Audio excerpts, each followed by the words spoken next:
नाम असी अपने तरीके नाल सिमरन कर रहे हैं, ठीक है, अच्छी गल है, मैल नहीं लगेगी, पर जुगती है एक परमात्मा के नाम सिमरन करने की। साध संगत जी, असी पंज प्यारिਆਂ ने सानू नाम अमृत बख्श दिता और एक क्या भाई वाहिगुरू नाम जिहड़ा है ये परमात्मा का है, तुम सिमरन करो।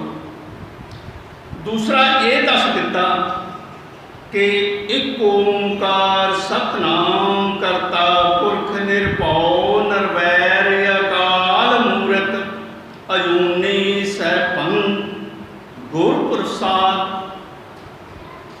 ये भी भाई मूल मंत्र है और ये परमात्मा तो आया होया जड़ा है, मूल है, मूल तो आया होया ये शब्द है, ये भी नाम सिमरन है। और जिन्ना श्रेष्ठ वो परमपिता परमात्मा है, एक ओंकार है, उसका नाम एक ओंकार है, उन्नी ही शक्ति ये मूल मंत्र जिहड़ा है रखता है। जो भी सिमरनगे ये प्रसाद जिहड़ा है उन्होंने हिरदे दे विच क्रिया करेगा, रसायनिक क्रिया करेगा। नाम अमृत जिहड़ा है पापां नूं धो के मन निर्मल कर देगा, तुहाडी सुरती जिहड़ी है परमात्मा नाल जुड़ जाएगी, तुहाडी बुद्धि जिहड़ी है वो परमात्मा की शरण होके सदबुद्धि बन जाएगी, विवेक बुद्ध बन जाएगी। फिर तुहानूं ये पता लगना शुरू हो जाएगा कि कर्म जिहड़ा है इस संसार दे विच जो असीं करते हैं सच्चा किहड़ा है ते कूड़ा किहड़ा है, ये पहचान होनी शुरू हो जाएगी। उस तो बाद साहिब श्री गुरु नानक देव जी नूं ये मूल मंत्र का प्रसाद जिहड़ा है परमपिता परमात्मा ने सचखंड के द्वारे के उत्ते आप दिता सी। जदों वेई नदी के विच टुप्पी लगा के साहिब श्री गुरु नानक देव जी सचखंड के द्वारे ते पहुंचे और गुरु नानक देव जी नूं परमपिता परमात्मा ने ये हुक्म दिता कि इस नाम का जप करो और करवाओ। तो अगे गुरु साहब ने जप, फिर जप का अगे मतलब ये लिखिया कि जप करना है, जो उपरला शब्द नाम सी उसे की व्याख्या गुरु साहब ने नाल होर जोड़ दी अपने द्वारा। गुरु नानक देव जी ने फिर ये शब्द श्लोक उच्चारण किया, आद सच जुगाद सच है भी सच नानक होसी भी सच। हुण जो मूल मंत्र परमात्मा ने गुरु नानक देव जी ने दिता सी कि भाई जिहड़ा इसनूं जपेगा उसका कल्याण हो जाएगा, वो भवसागर तो तर जाएगा, वो मेरे विच अभेद होके मिलन कर ज्योति जोत मिलन हो जाएगा। जोत के विच गुरमुख रूह की ज्योति जिहड़ी है वो मिल जाएगी। ज्यों जल में जल आए घटाना त्यों ज्योति संग जोत समान। तो अगे पंज प्यारे सानू ये दसते हैं कि भाई सारी दी सारी गुरबाणी जिहड़ी है एक ओंकार तो लैके 18, 10, 20 तक 1430 अंग जो साहिब श्री गुरु ग्रंथ साहब के शुभायमान है, ये सारे दे सारे ही परमात्मा का नाम है। और नाम सिमरन करन दा कोई समा नहीं, जो मर्जी कर। दास एक बार वचन करता होंगे, जैसा भी एक बार जो मैं सत्संग की तो उत्थे एक वचन किया कि भाई गुरु साहब कहते हैं सास सास सिमरो गोबिंद मन अंतर की उतरै चिंद। हूँ गुरु साहब कहते सास सास सास सास का मतलब 24,000 सास साढ़े जीवन के एक दिन के असी लेंगे। हूँ साथ साथ सिमरन करिए, विचार होया सी पिछले बारी भी और कुछ मेरे वीरां ने ठीक है चलो जिन्नी किस्म आप अपनी बुद्ध है देती बनत भिन्न भिन्न कोहे देती। और वो बोले भी सारी दिहाड़ी जी है साथ साथ तो सिमरन हो ही नहीं सकता, पर यदि भी जोगत है। ठीक है मायाधारी बंदे जेडे हैं संसार दे विच जुड़े हुए है, पुत्तां धीआं दे विच खचत है, माया के मगर लगे हुए है, भावें गुरुद्वारे भी आते हैं पर गुरु के विश्वास नहीं है, सिर्फ माया नूं जानते हैं, गुरु नूं नहीं जानते। कोई ये कह सकते हैं कि असीं साथ साथ सिमरन नहीं कर सकते, पर जिहड़े गुरमुख लोग हैं ना उन्होंने पता है कि साथ साथ सिमरन किवें हुंदा है। जदों उन्हां दी संगत विच बैठणगे विचार लैणगे फिर उन्होंने समझ आऊगी, और समझ भी तां आऊगी जो अपने मन नूं परमात्मा नूं गुरु नूं समर्पित कर देंगे। गुरु की कृपा दृष्टि उस दे उत्ते हो जाएगी तो फिर उस नूं इस सिमरन का पता लगे, वरना सिमरन असीं अपने मैच करते करते रह जाने। बहुत लोग ये जुगत है। गुरु साहब कहते भाई सिमरन साथ साथ, देखो साडा सांस चल रहा हुण साह किवें चल रहा, साह भी कई लोग किसी तरीके लेंदे, कोई किसी तरीके, कईयां दा मतलब जो असीं वाहिगुरू नाम सिमरन करते हैं ना तो साडी वाहिगुरू वाहिगुरू वाहिगुरू वाहिगुरू हवा जिहड़ी है ना मूँह दी वो बाहर हो जाती है।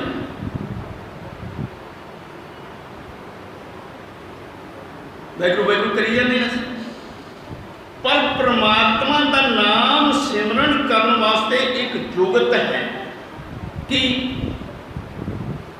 जो असीं वाहिगुरू बोलना है, वाह मेरी आवाज़ में समझा जाए हम कितने किधर नूं जाती है, वाह अंदर नूं जाती है, वाह जे असीं बाहर अपने वाहे वाह बाहर नूं जाए, वाह वाह वाह गुरु इनू काली कर लो हौली कर लो जिवें मर्जी कर लो, पर हवा अंदर नूं जानी चाहिए। वाह गुरु वाह गुरु वाह गुरु वाह जिन्नी मर्जी तेज कर लो कोई दिक्कत। हुण वाह वाह जो अंदर नूं गया ना, ये वाह ने जाके साडे अंदरली बाहरली जिहड़ी ताज़ी हवा है उसने साडे ए धुनी दे उत्ते नाभ कमल जिसनों असीं कहते हैं इस दे उत्तों दी होके आए करके इत्थे जिहड़ी पापां वाली मैल पापां वाली हवा जां पापां दा जिहड़ा इत्थे भंडार बनया होया उन्हें वो बाहरली हवा ने धक्का मार के उन्होंने आए उत्तों दी लिया के आए बाहर करना चाहता। वाह जो गुरु कहना गुरु बाहर नूं आए, वाह गुरु वाह गुरु वाह गुरु वाह गुरु वाह गुरु वाह गुरु वाह गुरु वाह गुरु। अच्छा जो ये साडी सुरती दे विच जम गया फिर असीं बोलना नहीं है। सिमरन की है किन्ने प्रकार का है ये मैं तुहानूं दस दियां कि सब तो पहला रटना बोल के जो सानूं दस्सिया असीं मान लो सिमरन ले लिया, सब तो सौखा सिमरन वाहिगुरू है, उस तो थोड़ा जा लम्मा है, उस तो थोड़ा जा मूल मंत्र लम्मा है, उस तो थोड़ा जा गुरमंत्र लम्मा है, और गुरबाणी सारी समय के मुताबिक जो भी जरूरत होवे असीं वो वरत सकते हैं। पर अमूमन असीं वाहिगुरू जिहड़ा है वो तुरे जांदे सड़क के उत्ते भी किते भी, और इत्थों तक कि मैं जैसर दे विच गया सी भी जो असीं लैटरीन करते हुंदे हैं ना बैठे उदों भी असीं वाहिगुरू नाम सिमरन करना साडा परमात्मा का हक है। असीं तां ही साथ साथ सिमरो गोबिंद की अवस्था में जावांगे। गुरु साहब ने क्या सोवत उठते बहते सौंदे खांदे चलते फिरते जिथे भी असीं रहिए साडे हिरदे दे विच परमात्मा का नाम सिमरन होना चाहिए। हुण ये नाम सिमरन के भी तरीके है, क्योंकि पहला रटन जिवें कह बच्चे पढ़ते हैं ना 1 2 3 4 5 6 2 दूनी 4 5 4 दूनी 8 5 दूनी 10 इस तरह सानू रट्टे लाने पैंदे वाहिगुरू नाम सिमरन करन दे बोल के वाह गुरु वाह गुरु वाह गुरु। ये फिर साडे रूटीन दे विच आ जाता और साडे हिरदे दे विच पक जाता है। फिर इहनूं असीं करना जपना, यानी उन्ना रट्टा उच्ची नहीं बोलना पैना, फिर आराम नाल जपना कहते हैं वाह गुरु वाह गुरु वाह गुरु वाह गुरु वाह गुरु। इस तो बाद ये जिहड़ा है ये सिमरन साडा सिमरन बन जाता है। सिमरन किवें? फिर असी उदों भी आवाज़ घटा देनी है और सुरती दे विच हिरदे दे विच सिर्फ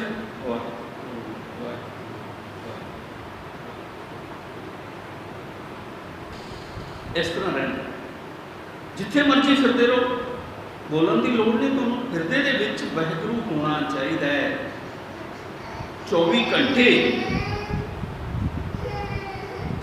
फिर जो साडा सिमरन वधना शुरू हो गया, इदों ज़्यादा वध गया, इदों ज़्यादा वध गया, परमात्मा की कृपा दृष्टि साडे उत्ते आउणी शुरू हो जाती है और असी परमात्मा नाल सुरती जोड़ के परमात्मा की शरण दे विच ज़्यादा तो ज़्यादा मिलन की, ज़्यादा तो ज़्यादा बैठन की, ज़्यादा तो ज़्यादा रहने की कोशिश करते हैं। फिर असी की करते हैं? फिर असी अजापा जप की अवस्था के विच आ जाने। फिर बोलन की भी लोड़ नहीं और सिमरन की भी लोड़ नहीं है। फिर तुहाडी सुरती ऐसी होनी चाहिए कि परमात्मा नूं मन लेना और हिरदे दे विच सिमरन रहना। की रहना? इस तरह नहीं कि असी बोलना, सिर्फ इस वास्ते रहना कि जिवें असी एक तार बिजली की जोड़ते हैं, जो जोड़ते हैं उदों स्पार्किंग देती है, कई बार थोड़ी दिंदी है, कई बार ज़्यादा दिंदी है, पर जो असी गंढ दे के उसको पक्का कर देंगे हैं फिर वो बिजली अपने आप चलती रहती है। इस तरह अजपा जप जिहड़ा है ना सिमरन साडे अपने आप चलता रहता है, कुछ बोलन की लोड़ नहीं। हाँ, सुरती साडी परमात्मा के चरणों च होनी चाहिए है। यानी असी परमात्मा नूं मन लिया, परमात्मा तो इलावा सब कुछ छड्ड दिता। ये सिमरन की अजपा जप की अवस्था और सिरे की अवस्था। हुण इहदे च भी ये गुरमुख प्यारे नूं गुरु नानक देव जी ने 4 खंडां दे विच दस्सिया भी ये तेरी अवस्था बनेगी। भगती करते हैं धर्मखंड, ज्ञानखंड, कर्मखंड, सर्मखंड, फिर कर्मखंड और फिर सचखंड। अमूमन असी जो नाम सिमरन करते हैं कि परमात्मा की भगती करते हैं तो सब तो पहली अवस्था जिहड़ी है साडी वो सिमरन। सिमरन तो बाद अनहद धुन की अवस्था के आ जाते हैं। जो असी सिमरन करते हैं उस तो बाद अनहद धुन बजन लग जाती। वैसे इतने किसी के नहीं बजती, पर अमूमन कुछ प्यारिਆਂ की बजती।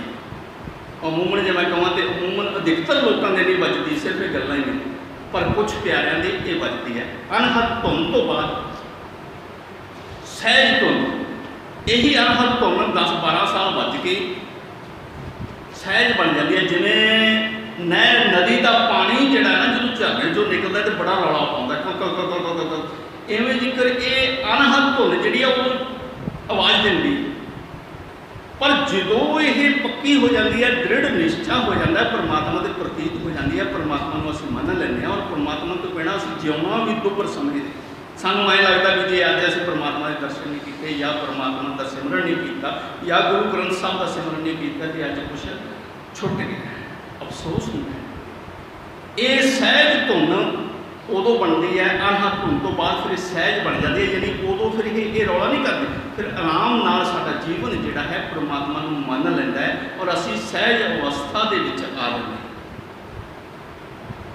सहज अवस्था कई बंदे देखे ना, तो बहुत बड़िया गल्लां करता, बहुत बोलता, और कई बंदे ऐसे होंगे कुछ नहीं बोलते, चुप करके गल्लां सुनी रखते हैं, उन्होंने कहते हैं सहज अवस्था।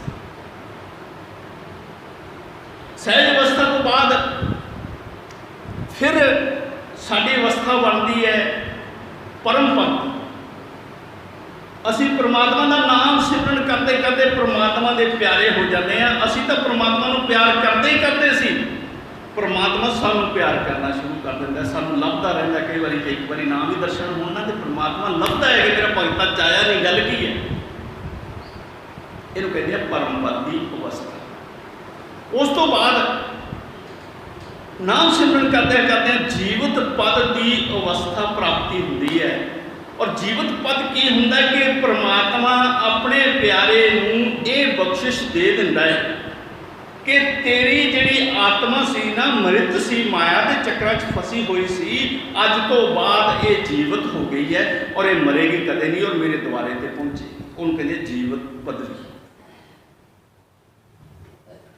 परम पद, जीवत पद। फिर ये जीवत अवस्था दे विच परमात्मा का नाम सिमरन करती हुई होर भी ज़्यादा करती है, तो फिर ये अमरा पद नूं प्राप्त हो जाती है। अमरा पद नूं प्राप्त हो गई जदों, तो उदों परमात्मा इस नूं ये कहता है, या कई बार तुसीं देखिया होना है कि जिवें कुछों दे कोले जदों साहिब श्री गुरु गोबिंद सिंह जी महाराज बैठे सी, ते डल्ले ने भी बेनती की सच्चे पातशाह भी मैनूं सचखंड दे विच एक पीढ़ी जिन्ना थां दे दिओ। पर गुरु साहब ने कहा भाई पहला अमृत छक फिर सब कुछ मिलूगा। इस तरह उत्थे एक तरखान ते एक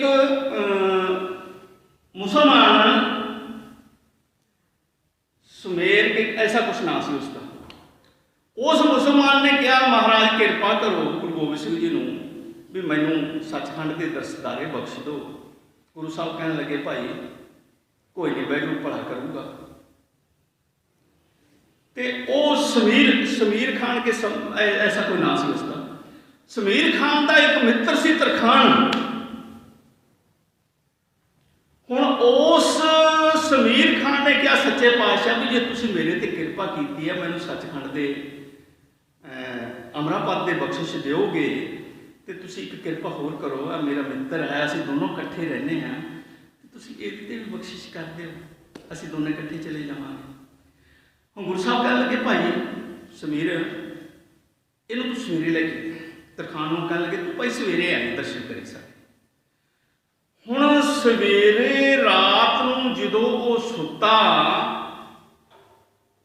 ते रात नूं उहनूं पता की सुपने आउंदे आ, कदे तो किते फिरदा है, कदे किते फिरदा, कदे कुछ खांदा फिरदा, कदे साडे आ पंजाब का इलाका से ना जिहड़ा पुछो मंडी का या बठिंडे का या मतलब रामपुरा खून का, ये उदों जिवें साडा राजस्थान ना इस तरह का ही होंदा सी। हुण भटकदा फिरदा, कदे कुछ दरख्त तो कुछ खांदा है। वो अखीर उस बंदे ने पीलां दे दरख्त के उत्ते चढ़ के पीलां खाधियां, पीलां खाधियां ते पीलां खाधियां ना, तो पीलां खा के ते की होया कि जिथे वो बैठा सी डाणा टुट गया, थले डिग गया ते मर गया सुपने च। सुपना खत्म हो गया। हुण सुबह उठिया ते गुरु साहब के दर्शनों की तांग सी, सच्चे पातशाह तो जाके सचखंड की प्राप्ति लेनी, अमरापद की प्राप्ति ले लेनी। अज नाता धोता जो जंगल पानी गया, तो जंगल पानी गया ना, तो उन्हें देखा कि उसके लैट्रीन के विच वो पीलां दे बीज जिहड़े सी वो निरे ही है, जिहड़ियां पीलां खाधियां सी सुपने च वो निरे ही है। पीलां तो मैं रात सुपने च खाधियां, वो हैरान हो गया, है मैं पीलां तो रात सुपने च खाधियां सी, ये किवें आ के हाजिर हो गया। असल फिर की होया कि जाके यही गल गुरु साहब ने दसती सच्चे पातशाह कहते भाई इसे वास्ते तेरा कर्म इन्ना बाकी सीगा, वो कर्म असीं रात भुगता दिता है, हुण तैनूं अमरापद की बख्शिश असीं करते हैं भी जा तू इस समीर दे नाल तू भी अमरापद नूं प्राप्त होवेगा और साडे दर्शन सचखंड के द्वारे ते करेगा। अमरापद इत्थे जींदे जी बख्शिश प्राप्त हो जाती है, जीवत पद भी जींदे जी प्राप्त हो जाती है। पर कवल्या मोक्ष जिहड़ी सचखंड की प्राप्ति जिहड़ी है, चार मोक्षा चार मुक्तियां इस संसार के बंदे को प्राप्त होंदियां, पर पंजवीं कवल्या मोक्ष जिहड़ी है, कवल्या मोक्ष होंदी है कि 84 लाख जूनियां का आवागमन कटिया जाना और परमात्मा के द्वारे के उत्ते परमात्मा की जोत के विच मिलन कर लेना, या परमात्मा के हुक्म के मुताबिक उत्ते सत्संग करते रहना, उस स्थान के उत्ते बैठना, यही कवल्या मोक्ष है। तो अमरापद की जो प्राप्ति हो जाती है, कवल्या मोक्ष सचखंड पहुँचते अपने आप प्राप्त हो जाती है। तो ये अवस्था है भगतां की। ये अवस्थावां दे विचों कुछ पिछले बारी सवाल होया सी साध संगत नूं कि की अवस्था होंदी है। एक लम्हा होर हुण 2 मिनट विचार ला लीए ਆਪਾਂ। एक विचार होया सी पद, चौथे पद की गल भी चौथा पद किहनूं कहते। चौथा पद की है कि ये संसार जिहड़ा है ना ये 3 पदां दे विच विराजमान है, यानी माया जिहड़ी है वो 3 पदां दे विच विराजमान है, 3 गुणां दे विच विराजमान है और 3 इस दे जिहड़े है रजो तमो सतो जिहड़े है 3 इस दे लक्षण। तो ये संसार जिहड़ा है ना, जिन्ना भी संसार असी वेखते हैं सवाए परमात्मा तो जिन्ना भी संसार सारे का सारा माया दे विच भटकदा फिरदा है और ये 3 गुणां दे विच ही विराजमान है, 3 चों बाहर नहीं निकलदा, रजो तमो सतो। पर जिहड़ी गुरमुख रूह परमात्मा की शरण होकर गुरु तो नाम अमृत की प्राप्ति करके इन्हां अवस्थावां दे विचों जिहड़ियां मैं तुहानूं दस्सियां निकलती है, उदों जो परम पद तो उपर जीवित पदवी अमरा पद की प्राप्ति होती है, उदों उसनूं चौथे पद की प्राप्ति हो जाती है। और चौथा पद यह है कि ये जिहड़े ना 9 दरवाजे ये माया के सारे, 2 अखां, नक, मूँह, कन, गुदा, 9 दरवाजे। 10वां दरवाजा जिहड़ा कि इत्थे साडा जो परमात्मा की कृपा नाम सिमरन करदे करदे 10वां दरवाजा खुल जाता है, उदों परमात्मा की कृपा इत्थे त्रिकुटी है साडी, इस त्रिकुटी तो चल के ये फिर साडा 10वां दरवाजा खुलता है, परमात्मा के नाम सिमरन करें और इहनूं कहंदे है चौथा।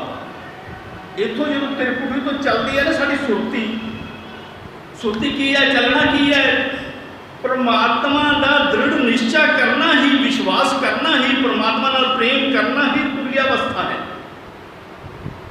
इस त्रिकुटी तो जो रजो तमो सतो, एक इड़ा पिंगला और सुखना, ये 3 नाड़ां जिहड़ियां आ 2 इत्थों आउंदियां, एक सुखना जिहड़ी है इत्थों दी आके, ये सुखना दे विच 10वां द्वार है साडे। जो असी इस तो उपर उठते 9 दरवाज़ों तो उपर उठते परमात्मा का ब्रह्मंड जिहड़ा है ये भी जिहड़ा है यही खेल है कि 3 गुणां दे विच सारा संसार है, 3 गुणां तो बाहर एक त्रिकुटी तो बाहर परमात्मा का देश है।